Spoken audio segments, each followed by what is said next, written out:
सबसे main model है to sector model. अब हम इसके बारे में डिस्कस करेंगे।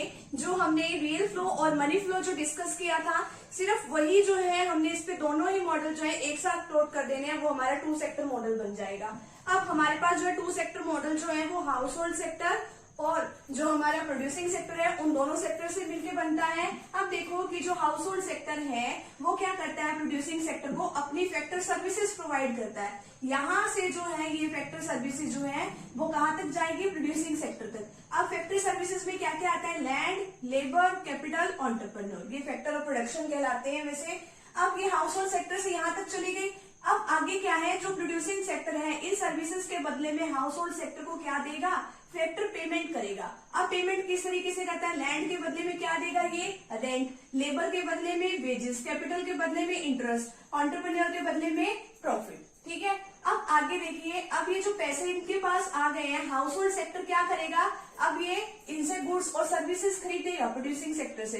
अब प्रोड्यूसिंग सेक्टर जो है इसको गुड्स और सर्विसेज सप्लाई करेगा। ठीक है। अब इसने सप्लाई करी और अब ये हाउस होल्ड सेक्टर इसको बदले में क्या देगा, पेमेंट कर देगा, जिसको हम क्या कहते हैं, payment of goods and services. ये इस तरीके से हमारा टू सेक्टर मॉडल बनता है। और अगर मान लो ये इस तरीके से तो हमारा टू सेक्टर मॉडल बन गया। अब इसमें अगर फाइनेंशियल सिस्टम के साथ अगर हम इसको जोड़े तो ये किस तरीके से बनेगा, ये हमारे पास हाउस होल्ड सेक्टर है और ये हमारे पास प्रोड्यूसिंग सेक्टर है।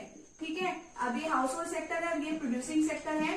अब ये हाउस होल्ड सेक्टर ये इसको क्या प्रोवाइड करता है, क्या प्रोवाइड किया इसने, फैक्टर सर्विसेज इसने अपनी प्रोवाइड करी यहाँ पर। और इसने इसको क्या दिया बदले में, इसने इसको फैक्टर पेमेंट कर दी, फैक्टर पेमेंट यहाँ पे इसने कर दी इसको। अब इसने क्या खरीदा यहाँ से, हाउस होल्ड सर्विसेज जो है, अब इससे क्या लेगा वो गुड्स और सर्विसेज, गुड्स एंड सर्विसेज इसके पास आ गई और ये बदले में क्या कर देगा उसकी, ये जो है हाउस होल्ड सेक्टर जो है बदले में इसकी पेमेंट कर देगा, payment of goods and services. ये तो है हमारा इतना सा काम। आगे जो है फाइनेंशियल सिस्टम के टर्म में इसमें किस तरीके से इसको जोड़ा गया है। अब ये जो है बीच में आ जाती है हमारे पास कैपिटल मार्केट, कैपिटल मार्केट या मनी मार्केट या फिर हम इसको बैंक भी कह सकते हैं। अब लोग इसके पास क्या कराते हैं, जो हाउस होल्ड सेक्टर है, अब इसके पास जो पैसे जो है, अगर इन्होंने सारे पैसे अपने खर्च नहीं करे हैं तो ये अपने पैसे यहाँ पे सेव कर देते हैं, सेविंग कर दी। अब इसके पास जो सेविंग पड़ी है, अब जो प्रोड्यूसिंग सेक्टर जो होता है उसको आगे कैश की जरूरत होती है, ठीक है, फंड चाहिए है, ठीक है, तो अब ये क्या करेगा, इससे बोरो करेगा। तो बोरो अब ये यहाँ से कर लेगा, इसको क्या चले जाएंगे, बोरो।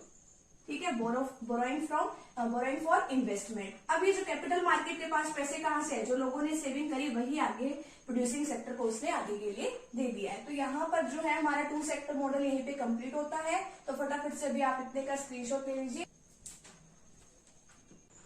नेक्स्ट जो अभी हम डिस्कस करेंगे वो है थ्री सेक्टर मॉडल। अगर आपको टू सेक्टर मॉडल जो है अच्छे से समझ में आ गया तो आपके लिए थ्री सेक्टर मॉडल जो है बहुत इजी है। अब इसमें house hold sector, producing sector और गवर्नमेंट सेक्टर हो गई ना थ्री सेक्टर।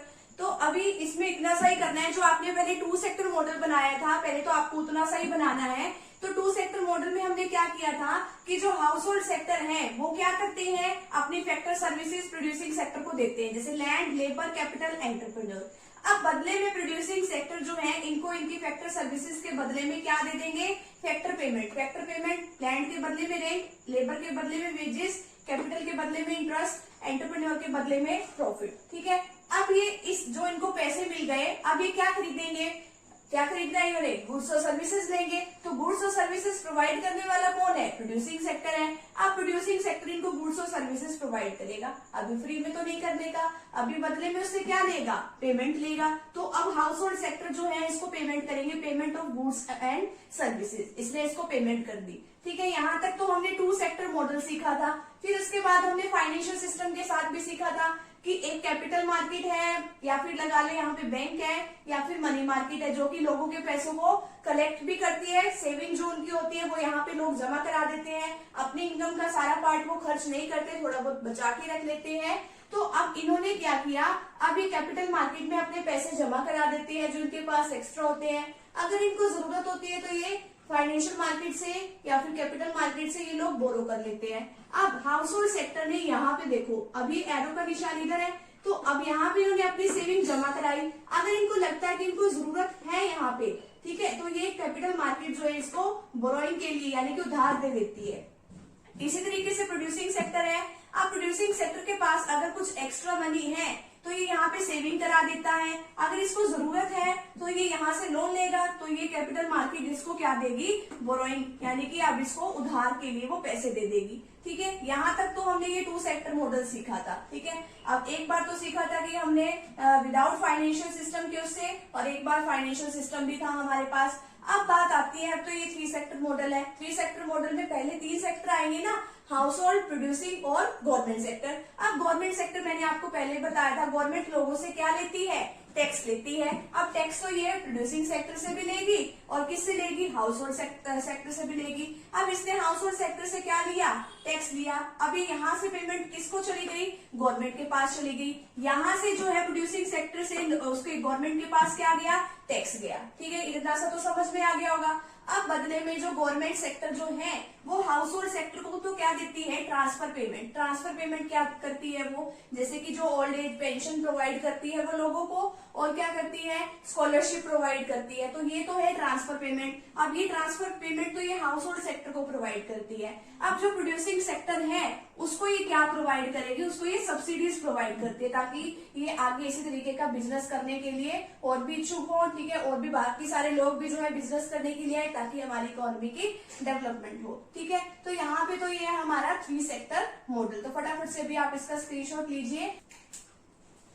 अब जो हमारे पास मेन मॉडल है वो है हमारे पास 4 सेक्टर मॉडल। अगर आपने 2 सेक्टर 3 सेक्टर मॉडल सीखा होगा, अगर आपने 3 सेक्टर मॉडल सीखा होगा, 2 सेक्टर मॉडल सीखा होगा, तो आपके लिए 4 सेक्टर मॉडल जो है सिर्फ उसमें छोटा सा ही चेंज करना है हमें, बाकी वो सारा सेम है। तो चलिए अब स्टार्ट करते हैं। तो पहले हम 2 सेक्टर मॉडल से दोबारा से स्टार्ट कर लेते हैं। हाउस होल्ड सेक्टर है, ये प्रोड्यूसिंग सेक्टर है। अब इसमें क्या करता है हाउस होल्ड सेक्टर, ये अपनी फैक्टर सर्विसेज प्रोवाइड करता है, लैंड, लेबर, कैपिटल, एंटरप्रेन्योर। अब प्रोड्यूसिंग सेक्टर जो है इसकी सर्विसेज के बदले में इसको फैक्टर पेमेंट दे देता है, लैंड के बदले में रेंट, लेबर के बदले में वेजेस, कैपिटल के बदले में इंटरेस्ट, और एंटरप्रेन्योर बदले में प्रॉफिट दे देता है ये। ठीक है, अब ये इससे क्या खरीदेगा, गुड्स एंड सर्विसेज, और ये इसके बदले में इसको पेमेंट कर देगा। अब कैपिटल मार्केट इसमें इंक्लूड होती है। अगर इनको सेविंग करनी है, अगर प्रोड्यूसिंग सेक्टर को और इसको हाउस होल्ड सेक्टर को उसमें करनी है अपनी सेविंग्स, ठीक है, तो ये तो अपनी सेविंग्स यहाँ जमा कराएंगे। अगर इनको उधार की जरूरत है तो कैपिटल मार्केट इनको ये प्रोवाइड करा देती है। आगे फिर हमने 3 सेक्टर मॉडल में सीखा था गवर्नमेंट सेक्टर। गवर्नमेंट सेक्टर भी इंक्लूड हो जाता है इसमें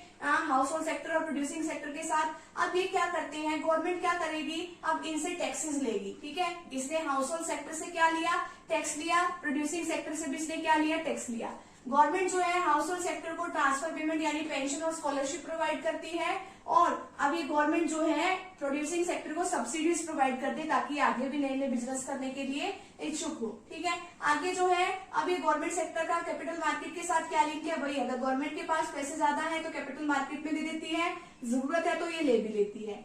आगे जो 4 सेक्टर मॉडल में जो मेन बात है वो क्या है, फॉरेन सेक्टर, यानी कि rest of the world sector जो है 4th सेक्टर, उसको इंक्लूड कर देंगे। अब देखो जो हमारे पास प्रोड्यूसिंग सेक्टर होता है, अब प्रोड्यूसिंग सेक्टर को अभी देखो, अगर हम बाहर सामान भेजते हैं तो हमारे बाहर से पेमेंट भी तो आती है, उसको क्या कहते हैं, एक्सपोर्ट पेमेंट। बाहर सामान भेजा उसको एक्सपोर्ट कहते हैं, बाहर से पेमेंट आई तो एक्सपोर्ट पेमेंट। अब एक्सपोर्ट पेमेंट जो फॉरेन सेक्टर से प्रोड्यूसिंग सेक्टर के पास जाएगी। अगर हम बाहर से कोई सामान मंगवा रहे हैं फॉरेन से, तो हम इंपोर्ट करते हैं उसको, तो इंपोर्ट की पेमेंट हम यहाँ पे इसको दे देंगे। अब आगे है हाउस होल्ड सेक्टर पे। अब अगर मान लो किसी ने बाहर से कोई पैसे हमारे पास भेजे हैं फॉरेन सेक्टर से, तो उसको कहते हैं नेट फैक्टर पेमेंट। अगर मान लो हमने कोई सामान वगैरह मंगवाया है तो उसको पेमेंट करनी भी पड़ेगी, हमें इंपोर्ट पेमेंट करनी पड़ेगी, तो उसको नेट ट्रांसफर पेमेंट। इस तरीके से जो हमारे ये 4 सेक्टर मॉडल है यहीं पे कंप्लीट होता है। ये बहुत ही इजी है, तो फटाफट से भी आप इनका स्क्रीनशॉट ले लीजिए। जो